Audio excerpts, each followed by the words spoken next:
Dando sequência ao nosso bate-papo, quando eu falo em ter muito bom senso, vamos agir de bom senso quando as pessoas nos chegam à nossa casa, principalmente os médiuns. É preciso de ter em mente sempre um foco principal, lembrar sempre da destinação de uma casa, para a que ela se destina. É uma casa que eu trabalho com cura. Então, muitas das vezes, nós somos levados por sentimentalismo e simpatia. O médium me chega, às vezes é meu amigo, vejo que ele tem mediunidade, está passando por problemas, ele quer trabalhar, ele quer ser útil, mas onde está o bom senso? Onde o bom senso entra? Por simpatia eu quero ajudar, por sentimentalismo eu quero ajudá-lo. Ele é médium e ele quer ser útil. Ok, ele quer ser útil, mas a mediunidade dele eu avaliei. A minha casa é uma casa de Umbanda. A mediunidade dele é para atuar mediunicamente em uma casa de Umbanda? Mas Radamés, você afirmou que a mediunidade é universal. Sim, eu afirmei que a mediunidade é universal. Volta lá na destinação e diferença entre os médiuns. Então eu preciso de ver, ele tem compromisso com a Umbanda?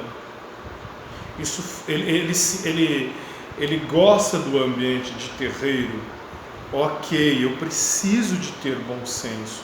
Ele gosta de ambiente de terreiro, mas a mediunidade dele é para terreiro? São perguntas. Se é para terreiro, é para o meu terreiro, eu sei qual que é a característica principal do meu trabalho. Ele se enquadra e pode atuar neste trabalho?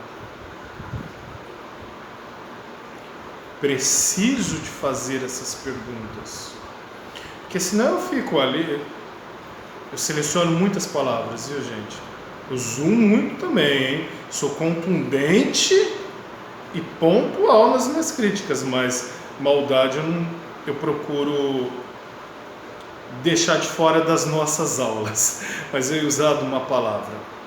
Então eu preciso, maldosa, eu preciso de observar isto.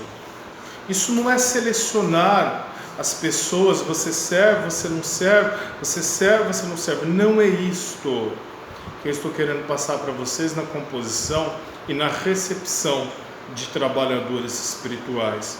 É a destinação. O dirigente ele precisa de olhar para aquele médium sem vaidade e sem pensar que aquela mediunidade vai ofuscar a minha. Lembra que eu falei? Que legal? Não vai ofuscar porcaria nenhuma, vai somar comigo e falar, ele médium disso, a destinação dele é essa.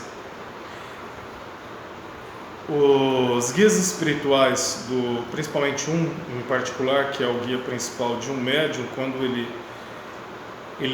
recebe a orientação de um dirigente, de um zelador, de um pai de santo, o guia, que muitas das vezes mediuniza o pai de santo e passa o compromisso do cavalo que está à frente. Então não é difícil, se isso não acontece com todos os zeladores, isso é muito específico também das mediunidades dos zeladores, dos dirigentes. Há outras ferramentas de confirmação da destinação mediúnica, do propósito espiritual do indivíduo que está à frente. Esse propósito precisa estar afim com uma casa. É a sua casa? Ou você só quer número dentro da sua casa? Só quer uma gira grande e bonita? Então ali nós já vamos vendo os papéis que há dentro de uma gira. O zelador principal, seu braço direito ou seus braços direitos, pessoas de extrema confiança. A corrente. Antes de entrar nesse tema principal do vídeo, que foi a reflexão, eu vou me estender mais um pouco sobre o propósito principal, que é a prestação da caridade. Eu fui muito crítico quando eu falei dos cursos de desenvolvimento mediúnico caça-níquel. Vou me estender mais um pouco a essas práticas. Os médiuns, eles não são remunerados para exercer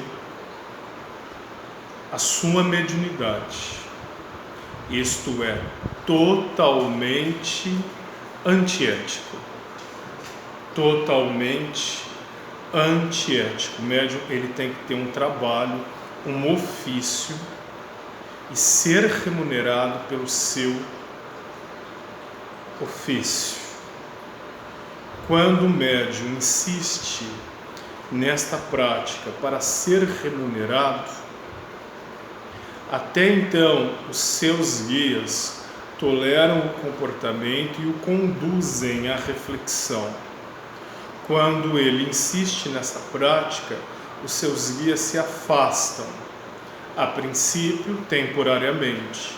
Quem assume são seus próprios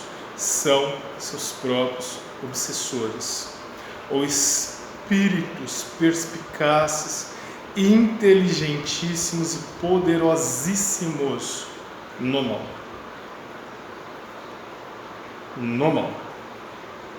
No mal.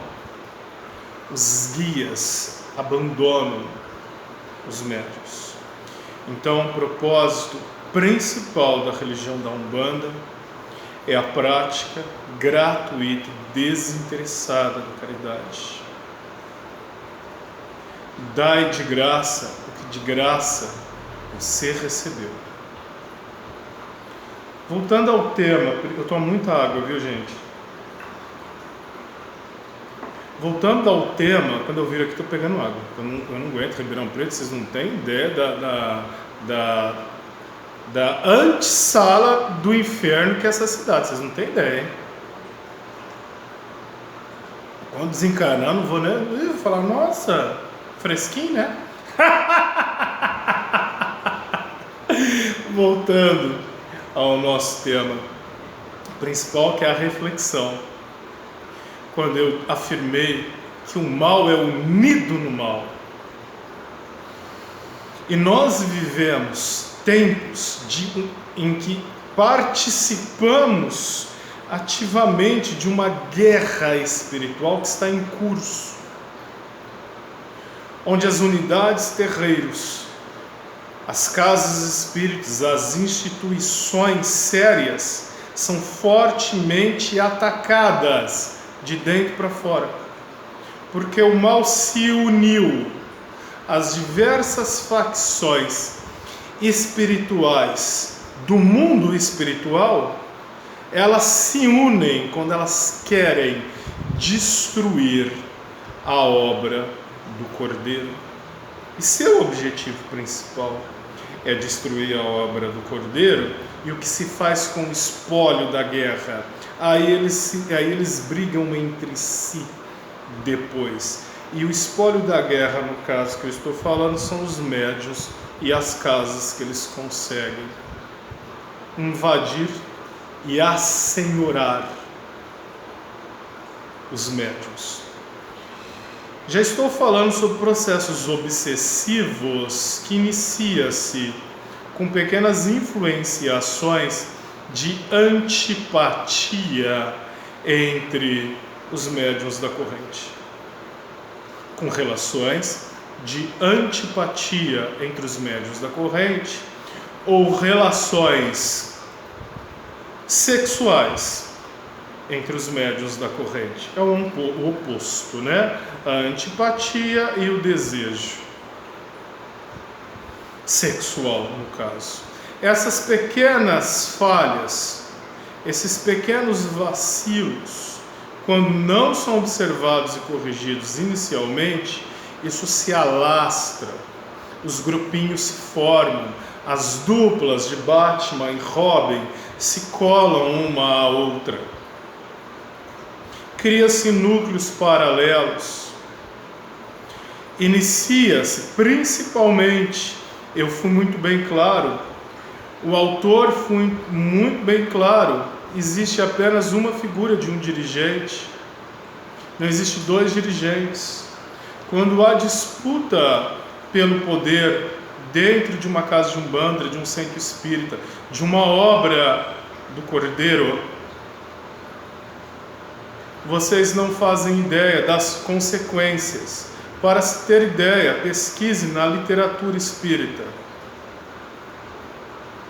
Existem relatos narrados em livros na literatura espírita das facções espirituais, principalmente facções espirituais ligadas ao clero, à Igreja Católica. Eu digo isso no mundo espírita, facções de espíritos mesmo, que têm por objetivo comprometer, amputar e se assenhorar de casas espíritas. Lembrei agora, sou péssimo de memória, gente, de um livro espírita muito interessante, que não sei o autor. Se você já leu, coloca aí depois nos comentários. O nome do livro é Aconteceu em uma Casa Espírita.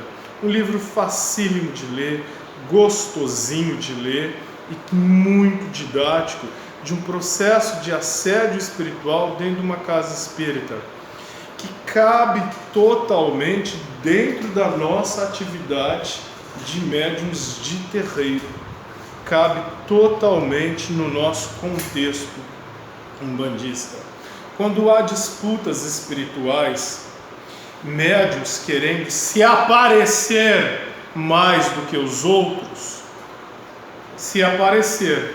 Eu acho que eu disse isso num dos meus primeiros vídeos. Terreiro de Umbanda não é palco para vaidades de médiuns. Quando isso acontece, há essas disputas, essa fogueira de vaidades, e disputa principalmente com a direção da casa, a briga por querer ser mais que o dirigente, as consequências disso, dessa falta de união total, lembra que da reflexão que eles se unem para nos destruir, e nós não somos unidos no nosso propósito inicial, que é a prática desinteressada, e para que ela plenamente aconteça, eu preciso de abdicar das minhas vaidades, da minha antipatia, pois nós temos antipatias um com o outro, somos humanos. Às vezes eu não me dou com meu colega, com meu amigo de corrente, não dou. Isso tem um porquê. Tem um porquê. Muitas das vezes é antipatia magnética. Meu santo não bateu. Essa coisa do meu santo bateu é um magnetismo que não cola, não casa.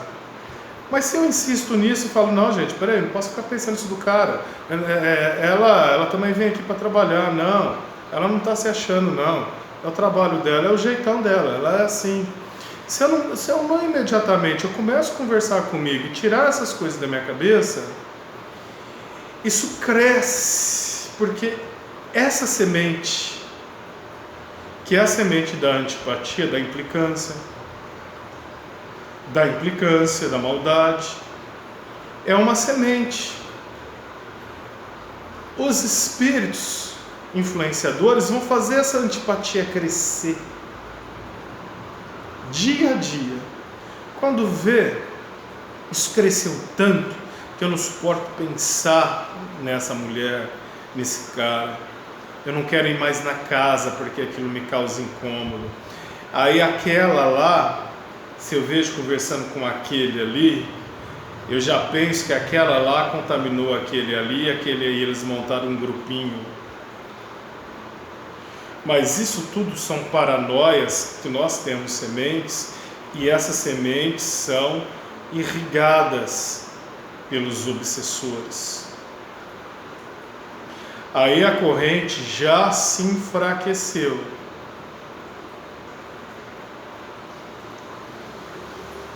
A corrente já se enfraqueceu. E quando essa disputa se dá com o dirigente, isso ganha proporções maiores ainda. Eu vou pegar no âmbito genérico. Todos nós somos espíritos altamente comprometidos com o mal.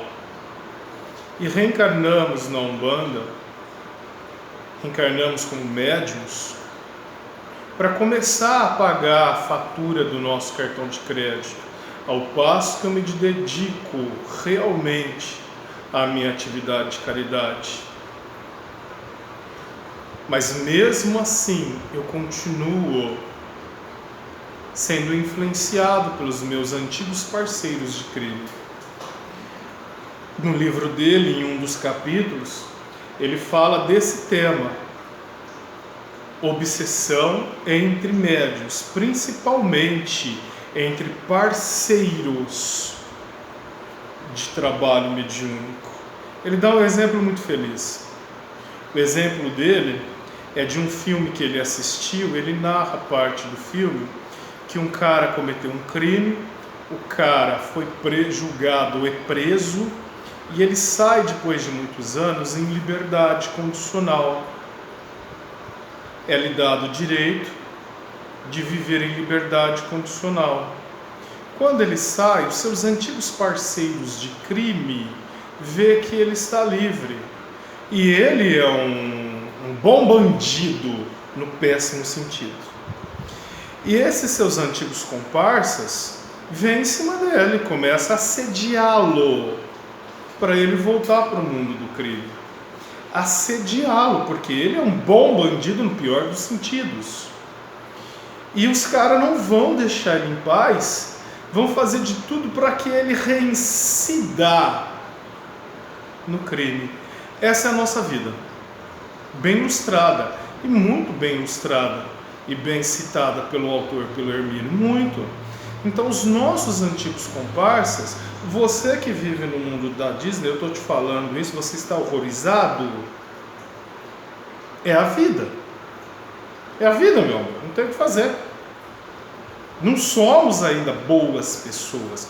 Nós nos vendemos como boas pessoas para a sociedade, para os outros. Mas pisa no teu pé. Você acha que você me engana? Pisa no teu pé que você sai dando na cara de todo mundo que eu te conheço. Não vem mentir para mim. Então nós não somos. Temos um passado, infelizmente, ruim. Assim como a totalidade da humanidade. Se nós pegarmos só de 2000 anos para cá, que é da vinda de Cristo até agora, as barbáries que todos nós ajudamos a promover.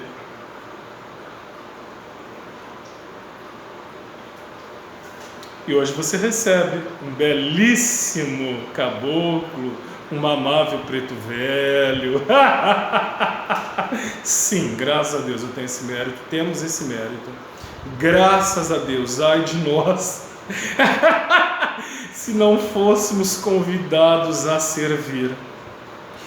E eu, pessoalmente, de forma muito inteligente, aceitei o chamado. Então eles não largam mão facilmente.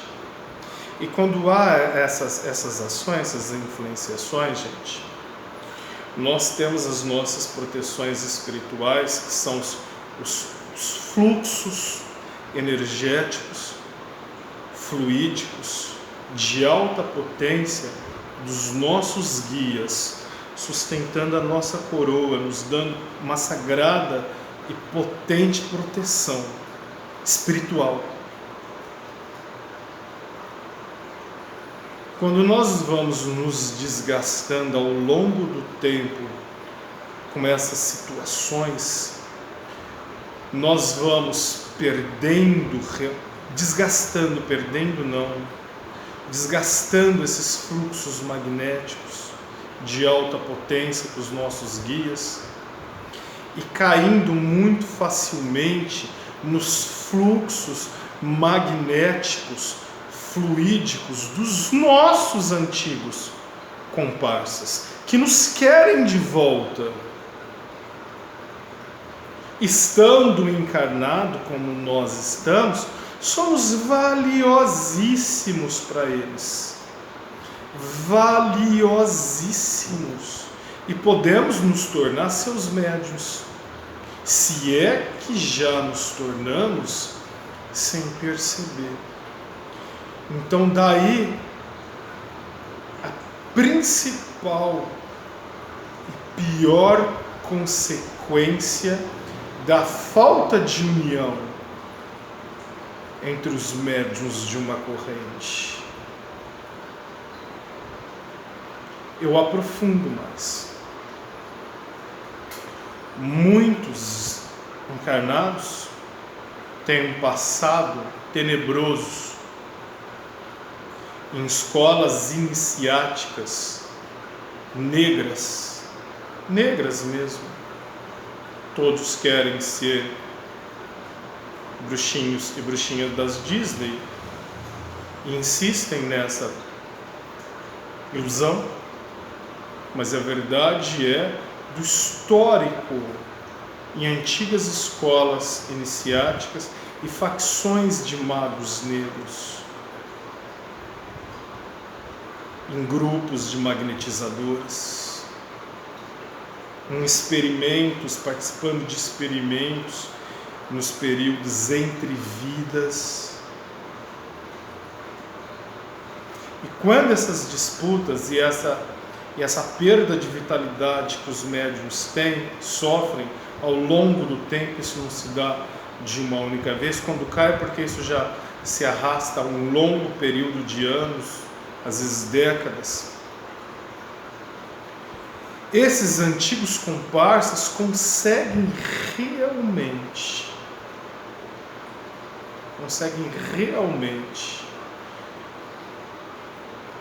trazer fortes vínculos, se assenhorar realmente e instalar processos sofisticados de obsessões complexas.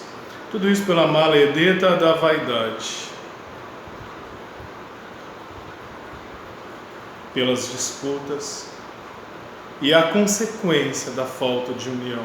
E é tão fácil, não é preciso espíritos especialistas para ir nas sementes que cada um de nós temos dentro de nós e só irrigar. Ele é invejoso, eu vou começar a proporcionar no dia a dia dele motivos realmente para ele sentir inveja das pessoas. Ela gosta muito de comer, eu vou fazer mesmo ela comer até a diabetes aumentar.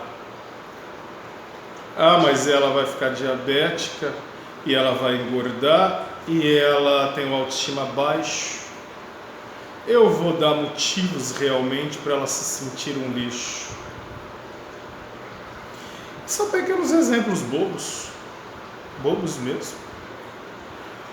Ou destacar aos seus olhos, às suas retinas, características nos seus colegas de corrente que você não gosta. Eu não gosto de pessoas assim.